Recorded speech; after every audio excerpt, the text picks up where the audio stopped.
দল মাত্র রক্ত শুকাইতে পারেনি, তার ভিতরে আপনারা সমাবেশ শুরু করছে, আপনারা তাদের সাথে বসা শুরু করে দিচ্ছেন কেন? এগুলো কেন?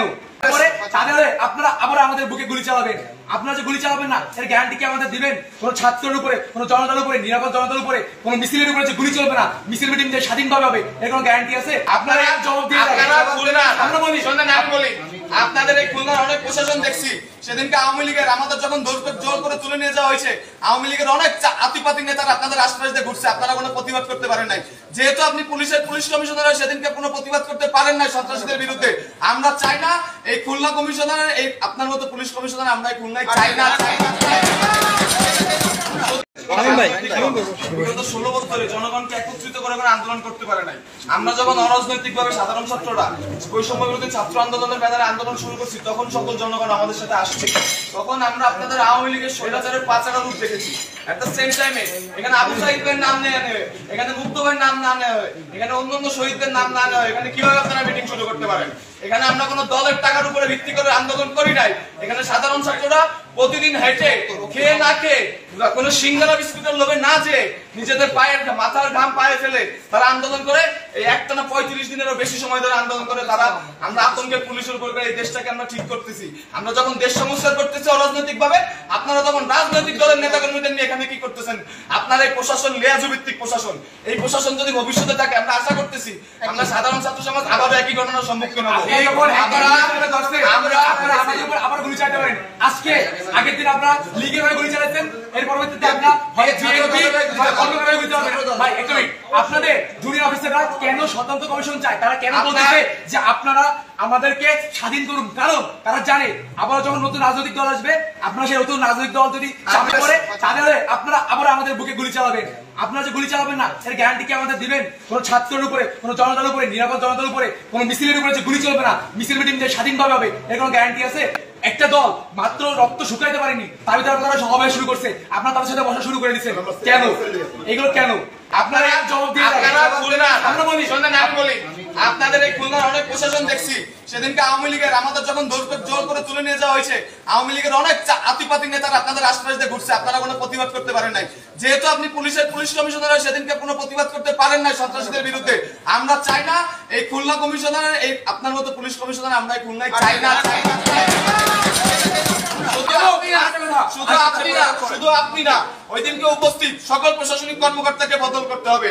ওই দিনকে উপস্থিত সকল প্রশাসনিক কর্মকর্তাকে হয় বদলি করতে হবে, না হয় তাদের বহিষ্কার করতে হবে। আমরা কোনো লেয়াজু ভিত্তিক প্রশাসন চাই না। আমরা চাই ছাত্র জনতা মিলে একটা সুন্দর প্রশাসন হবে। সেই ছাত্র জনতা যে সরকারকে আনবে সুষ্ঠু উপায়ে, সেই সরকার ক্ষমতা আসবে। এখন আমরা ডক্টর মোহাম্মদ ইউনূসের নেতৃত্বে বাংলাদেশ পরিচালনা করব। এখানে কোনো রাজনৈতিক দলের জন্য আমরা কোনো সুযোগ দেই না। আপনাদের যে জুনিয়র অফিসার আছে তাদের সে একটা বার্তা, আপনাদের যে সিনিয়র অফিসার আছে তারা পদত্যাগ করবে কি করবে না আমরা জানি না, কিন্তু বর্তমান দেশের যে অবস্থা, পুলিশ প্রশাসন রাস্তায় দরকার।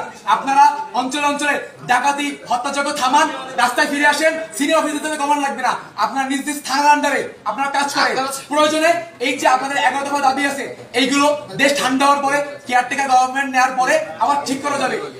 আমরা দাবি করতেছি এই ধরনের যারা লিয়াজু ভিত্তিক উপরের কমিশনার আছে বা ওসি আছে, তাদেরকে আমরা সরাবো ইনশাল্লাহ। কিন্তু বর্তমানে দেশের যে অবস্থা, আপনার দেশের শৃঙ্খলা ঠান্ডা করার জন্য আপনারা রাখবেন।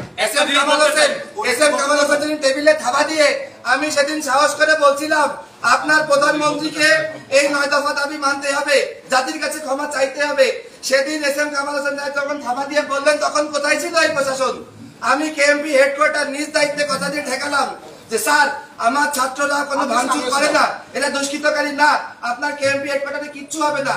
এই কথা দেওয়ার পর আমি যখন শান্তিপূর্ণ মিছিল নিয়ে ফেরত যাচ্ছিলাম, তখন কেন সেখানে দায়িত্বরত এপিপিএন এবং পুলিশ আমার উপর গুলি চালালো? স্যার আমার শরীরে 11টা গুলি লেগেছে, 11টা গুলি লেগেছে স্যার, 11টা গুলি, 11টা গুলি, এখানে 11টা গুলি লেগেছে। সেই প্রশাসন রাতের অন্ধকারে, আপনারা সেই প্রশাসন রাতের অন্ধকারে আরেকজনের নামে মুছে বলতেছেন 11টা গুলি।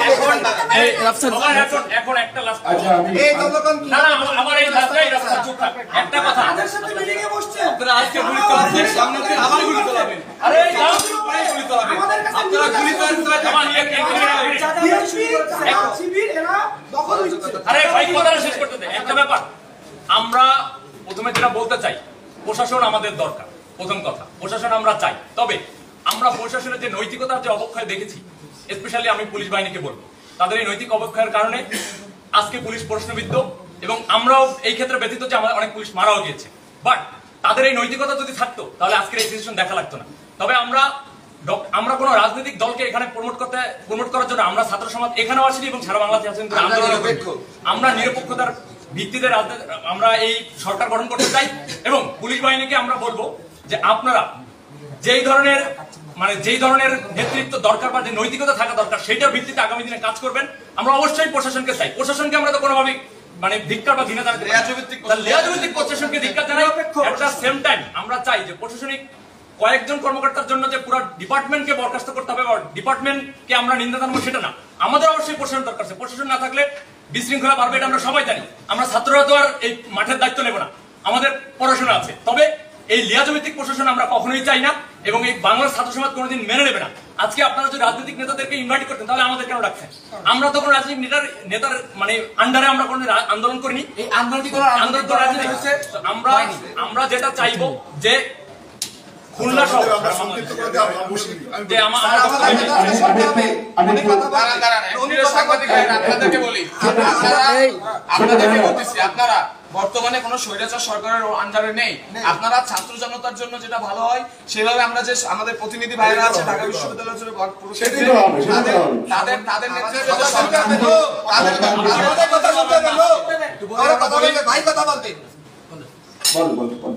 তাদের নেতৃত্বে আজকে রাত 8টায় যে শপথ বাক্য পাঠ করবে ডক্টর মোহাম্মদ ইউনূস, আপনারা তাকে সাপোর্ট দিবেন এবং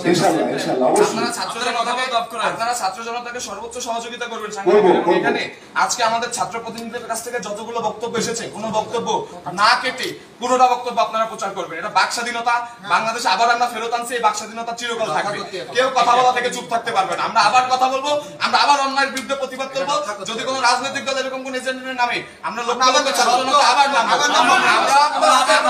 আমরা লাশের আমরা বলি আমাদের দেশে আর কোন ধরনের কোন ঘুষ, দুর্নীতি, লিয়াজু, সিন্ডিকেট, বাজার সিন্ডিকেট, ওষুধ সিন্ডিকেট, ছাত্র সিন্ডিকেট, মাদক, অরাজকতা, গুন্ডামি, চাঁদাবাজি, নৈরাজ্য, সন্ত্রাস কিচ্ছু থাকবে না, কিচ্ছু থাকবে না।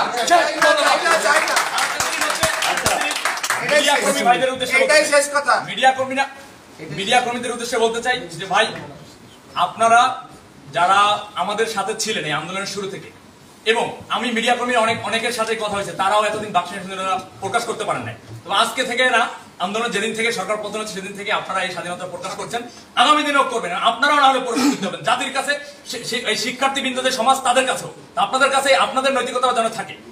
কোন বাহিনীকে প্রতিটা মানুষই হচ্ছে যদি অন্যায় করে তারা প্রশ্নবিদ্ধ হবে, এটাই আমার বাংলাদেশ স্বাধীন। আমরা এখনো কাজে গেলে এখনো আমাদেরকে অনেকে বাদ